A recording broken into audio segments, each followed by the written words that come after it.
NASA released a 35-second audio clip earlier this month using electromagnetic data picked from the black hole.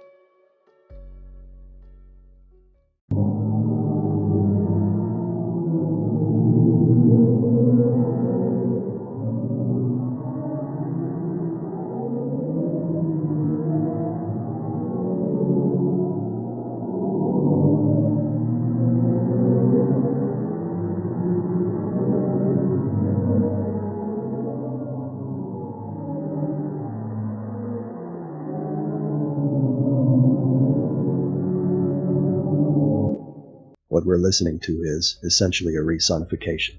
The actual sound of the black hole has note B flat, about 57 octaves below middle C, over 1 billion times deeper than the limits of human hearing.